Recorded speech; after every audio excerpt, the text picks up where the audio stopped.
విష్ణు గారు చెప్పండి. నేను ఒక వీడియో వేద్దాం అనుకుని వద్దులే బాగుండదేమో అనుకున్నా. ఒక సామాజిక వర్గానికి సంబంధించిన చాలా ఆవేశంగా పవన్ కళ్యాణ్ చేసిన వ్యాఖ్యల మీద మండిపడుతున్నారు. ఈ పరువు తీసేస్తాడా ఇట్లా ఇంత, వాళ్ళంతా చాలా ఆశలు పెట్టుకున్నారు. మా వర్గం నుంచి ఎప్పుడు సీఎం అవ్వలేదు, ఈయన చేయాలనేటువంటి ఉద్దేశంతో వాళ్ళంతా పాపం ఈయనకి మద్దతు ఇస్తే చివరికి ఈయన తీసుకెళ్ళి ఆయన దగ్గర పెట్టేశారంటూ అతను ఒక వీడియో వచ్చింది. మరి అది వింటే చాలా బాధ కలుగుతుంది అనమాట ఆ సామాజిక వర్గంలో. మరి ఈయన ఇంత ఓపెన్గా సత్తా లేదు అని అనౌన్స్ చేసేసింది, పరువు తీసేసినట్లా లేకపోతే ఏమిటి అసలు మీకేమనిపించింది? సార్ ఇప్పుడు సత్తా ఉన్నది అని చెప్పని కొంతమంది అనుకుంటున్నారు, కొంతమంది భావిస్తున్నారు, వాళ్ళ కేడర్ భావిస్తుంది. ఆయనలో ఉన్నటువంటి నైజాన్ని, ఆయనకు ఉన్నటువంటి శక్తిని, ఆయనకు ఉన్నటువంటి ప్రతిభని, ఆయనకు ఉన్నటువంటి దీన్ని ఆయనే మనం చెప్పకుండా స్వయంగా ఆయనే చెప్పడం జరిగింది. ఉన్న వాస్తవాలు ఒప్పుకోవడం జరిగింది. ఎందుకంటే ఈ రాష్ట్రంలో పవన్ కళ్యాణ్ గారి కొన్ని వీడియోలు మనం చూస్తే అన్ని వర్గాల వారు ముఖ్యమంత్రి అయ్యారు, కాపు సామాజిక వర్గానికి సంబంధించినటువంటి వారు ముఖ్యమంత్రి కాలేదు, కాబట్టి మీరందరూ నాకు మద్దతుగా ఉంటే నేను ముందుంటాను, నడిపిస్తాను, అది ఇదని చెప్పి అనేక సందర్భాల్లో చెప్పాడు. చెప్పిన తర్వాత ఆ వర్గం అంతా కూడా ఈయన మీద ఆశలు పెట్టుకున్న తర్వాత ఆ వర్గం అంతా కూడా చంద్రబాబు నాయుడికి కీలకంగా గెలవడంలో పనిచేసిన తర్వాత పని చేయించే విధంగా ఈయన సత్తా లేకుండా ఆయనకి 2 సార్లు 3 సార్లు పనిచేసిన తర్వాత ఈ రకమైనటువంటి మాటలు మాట్లాడితే ఆ వర్గం సంబంధించినటువంటి వారు మనసు హర్ట్ అవుతుందా లేదా? అందులో భాగంగానే ఈరోజు మీరు ఇందాక వీడియో చూపించారు, బుద్ధి తక్కువయ్యి ఓటు వేశాను పవన్ కళ్యాణ్ గారికి అని చెప్పని. ఆయనకు సంబంధించినటువంటి ఆయన ఒపీనియను, ఆ కుర్రాడు ఒపీనియను జనసేనకు సంబంధించినటువంటి వర్గాలన్నింటిలో కూడా ఉంది.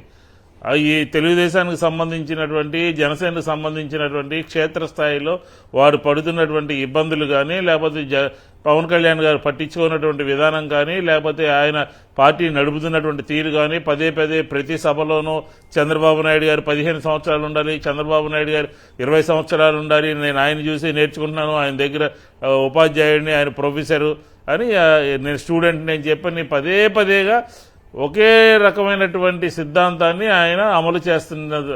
ఇది ఆత్మహత్య సదృశ్యము. ఖచ్చితంగా ఆ పార్టీ రేపు ఎవరైనా సరే రేపు తెలుగుదేశానికి ఓటు వేయని చెబితే అటు ఓటర్లు కానీ, ఆయనకు ఉన్నటువంటి క్యాడర్ కానీ, రెండూ కూడా, అదే సామాజిక వర్గం కానీ, మూడు కూడా ఈయన మాట్లాడినటువంటి మాటల ద్వారా హర్ట్ అయ్యి ఆత్మ అభిమానం దెబ్బతిన్న విధంగా స్పష్టంగా ఆంధ్రప్రదేశ్లో కనబడతా ఉంది.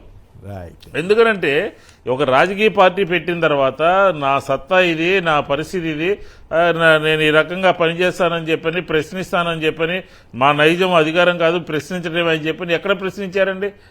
వాడుకున్న తర్వాత వర్మని వదిలేసి ఉన్నటువంటి నైజం ఆ పార్టీకి సంబంధించి క్లియర్గా కనపడతా ఉంది.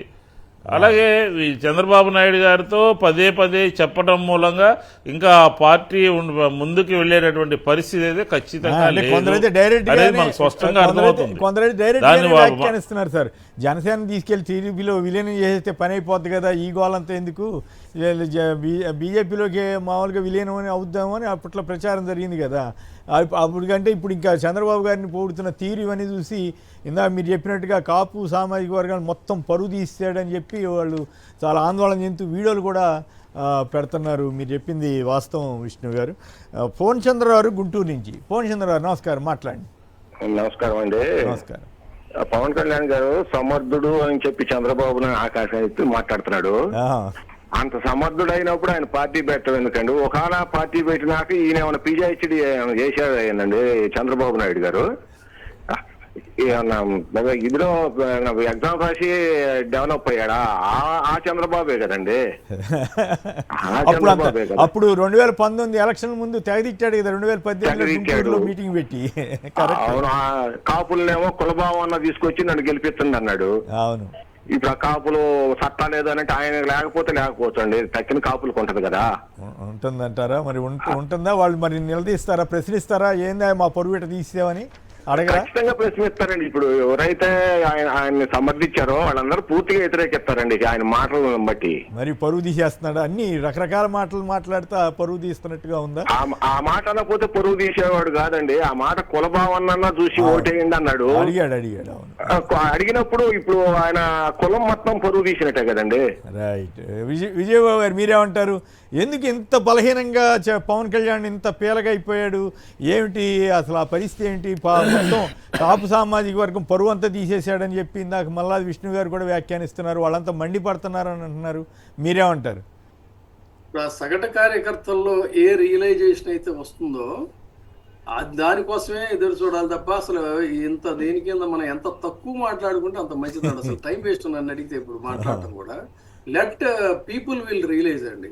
They should get realise. ఎందుకంటే స్టార్టింగ్ లోనే నేను ఇది రాంగ్ కాంబినేషను, సామాజిక వర్గాల ప్రాతిపదికగా అక్కడ ఉన్నటువంటి స్థానిక దశాబ్దాలుగా స్థానిక పరిస్థితులు, మనకేం ఒక కులం మీద ఏమీ ద్వేషభావం లేదు, కానీ అక్కడ ఉన్నటువంటి సామాజిక అంశాల ప్రాతిపదికగా ఆ రెండు కాంబినేషన్స్ అనేటువంటి సాధ్యం కాదు. కాపులకి చేయూతనిచ్చి కాపులను పైకి తీసుకొచ్చింది ఒక రాజశేఖర్ రెడ్డి గారు. ఆ తర్వాత తదనంతర కాలంలో ఏమంటే ఇప్పుడు అనేక మందికి దాదాపు సీఎం పోస్ట్ దాకా దగ్గరగా వెళ్ళిన వ్యక్తి, యునైటెడ్ ఆంధ్రప్రదేశ్లో పిసిసి ప్రెసిడెంట్గా చేసిన వ్యక్తి, ఎన్నో ఒక సగటు కార్యకర్తగా అంచెలంచెలుగా ప్రస్థానాన్ని ప్రారంభించి గాడ్ ఫాదర్ లేకుండా ఎదిగినటువంటి బొత్స సత్యనారాయణ కానీ ఇవాళ ఒక మంచి ఫోర్స్ కింద ఇంత అణిచివేతల్లో కూడా ఎదురుగా నిలబడి మాట్లాడుతున్నటువంటి ఒక అంబటి రాంబాబు కానీ, ఒక కార్మిక సంఘాల నుంచి ఉద్యోగ సంఘాల నుంచి నాయకుడిగా ఎదిగినటువంటి పేర్ని కృష్ణమూర్తి కుమారుడిగా ఉన్న పేర్ని నాని కానీ, తర్వాత ఎంత ఎడ్యుకేటెడ్ అండ్ ఆవిడని చూస్తే ఎంత ముచ్చటేస్తుందంటే Vanga Geetha. Such a wonderful lady. Kapu సామాజిక వర్గం అంతా కూడా గర్వించదగినటువంటి గర్వించదగినటువంటి మహిళ, ఎంతో సంస్కారవంతురాలు, ప్రజలతో నిరంతరం మమేకమయ్యేటువంటి మహిళ. అటువంటి మహిళలు ఉన్నటువంటి వాళ్ళు ఆయన పాయింట్కి వస్తున్నానండి. ఇదైతే వీళ్ళల్లో చైతన్యాన్ని రగిల్చి నిజానికి ఒక బలమైనటువంటి రాజకీయ పార్టీలని ఎదిరించి జనంలో చైతన్యం తీసుకురావాలంటే కొన్ని వ్యూహాలు ఉంటాయి, కొన్ని అవమానాలు పడాలి, కొన్ని బడబాగ్నులను దిగమింగాలి, కొంత నష్టపోవాలి, కొంతమందితో తిట్టించుకోవాలి. ఇవి ఏ ఉద్యమైనా కూడా ఉద్యమ నాయకుడికి అవన్నీ ఉంటాయి.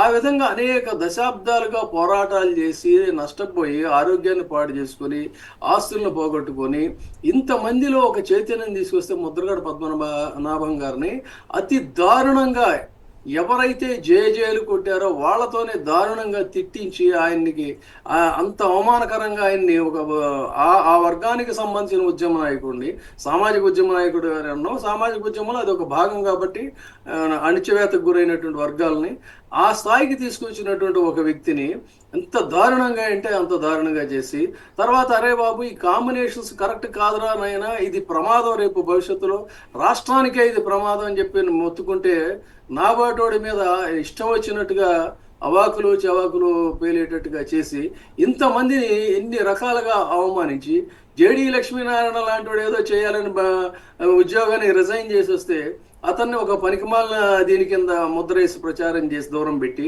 ఇట్లా ఎంతమందిని అండి వీళ్ళందరినీ తొక్కి వేసేస్తే మరి వీళ్ళందరూ వాళ్ళకి సామాజిక స్పృహ లేదా, వాళ్ళకి అణగారిన వర్గాలకి చేయూత ఇవ్వాలనేటువంటి భావన లేదా? కాబట్టి సత్తా లేదని అనడం ద్వారా అందుకనే అసలు మనం మాట్లాడటమే అనవసరం అండి. కొంతకాలం పాటు వదిలేస్తే ఏ వీరతాళ్ళు వేసుకొని పూనకాలతో ఊగిపోయారో వాళ్ళు ఎంత మనం వంచనకి గురయ్యాం, ఎంత మోసపోయాం, మనం ఎంత దగా పడ్డామని చెప్పి ఆ దగా పడిన తమ్ముళ్ళందరూ రియలైజ్ అయ్యే రోజు అతి త్వరలోనే వస్తుంది. తర్వాత దేనికైనా కూడా కొన్ని వేవ్ లెంగ్స్ అనేవి ఉంటాయండి. నేను స్టార్టింగ్లో చెప్పింది అనేక సార్లు చెప్పింది అదే. ఆ వేవ్ లెంగ్స్ని బట్టి మనం ఎవరితో సెయిల్ అవ్వాలి, ఏ కాంబినేషన్స్ అనేటువంటి కరెక్టు, ఏ కాంబినేషన్స్ రాష్ట్రంలో అత్యధికంగా ఉన్నటువంటి అణగారిన వర్గాలకు అన్నదమ్ముల్లా ఉండే పరిస్థితులు ఉంటాయి అనేది కాలం నిర్ణయిస్తుంది. కాబట్టి ఒకటి ఏదో వచ్చింది, ఒక melody, this is called a melody. ఈ మెలడీ నుంచి వాళ్ళు మెల్లగా బయటపడి రిలీజ్ అయ్యే రోజు అయితే వస్తుందో అప్పటి వరకు మనం ఎదురు చూడక తప్పదండి. రైట్. కృష్ణమోహన్ గారు కాకినాడ నుంచి. కృష్ణమోహన్ గారు నమస్కారం, మాట్లాడండి. సత్తా లేదని పవన్ కళ్యాణ్ గారు అనడం ద్వారా ఆ వర్గాలని, ఆయన అభిమానులు మొత్తాన్ని ఆయన దెబ్బతీసినట్లయిందా? ఆత్మగౌరవాన్ని దెబ్బతీసినట్లయిందా? అంతే సార్. నెక్స్ట్ ఏంటంటే పవన్ కళ్యాణ్ గారు సత్తా లేదా అని అంటంలో తప్పేం లేదండి. అదేంటి? అక్కడ రెడ్ బుక్ రాజ్యాంగం నడుస్తోందండి. ఓ, దానికి ఆయన కూడా భయపడుతున్నాడు అంటారా? ఒకవేళ ఈయన కూడా ప్రశ్నిస్తే ఈయన కూడా ఏదో కేసు పెట్టి లోపలేస్తారేమో, నా దగ్గర సత్తా లేదు అందుకని నేనేం చేయలేను ఓకే, అని చెప్పి చెప్పుకుంటున్నారు బాబు ఆయన. రైట్. ఓకే, విష్ణు గారు మీరేదో మాట్లాడుతున్నారు, బ్రేక్ తీసుకోవాలి, సంక్షిప్తంగా దాన్ని యాడ్ చేసి చెప్పండి. ఏం లేదు సార్. ఇప్పుడు ఆంధ్రప్రదేశ్లో మనకు తెలుసు 1988లో వంగవీటి మోహన్ రంగారావు హత్య. అప్పుడు ఎలా ఉండేది? ఆ వర్గాలన్నింటినీ కూడా తీసుకెళ్లి తెలుగుదేశానికి ఈయన కలిపి తెలుగుదేశం నిలబడటానికి కృషి చేస్తున్నారు. సరే, సత్తా లేదన్నారు. ఇంకో నిన్న కాక మొన్న ఒక మిత్రులు కలిసి ఆంధ్రప్రదేశ్లో ప్రధాన సిటీస్లో కాపు సామాజిక వర్గానికి సంబంధించిన పోలీస్ అధికారుల్ని ఎన్నిసార్లు చెప్పినప్పటికీ కూడా ఎక్కడా కూడా నియామకం జరగలేదు. చాలా మంది అందులో ఈయన కూడా పవన్ కళ్యాణ్ గారు కూడా పట్టించుకోలేదని చెప్పని కొంతమంది నా దృష్టి తీసుకొచ్చారు. కాబట్టి ప్రభుత్వం యొక్క వివక్షత కానీ, ఈయన ఏకపక్షంగా సత్తా లేదని విషయాల మీద మాట్లాడకపోవడం కానీ ఆయా వర్గాల్లో వారందరూ కూడా చర్చించుకుంటున్నారు.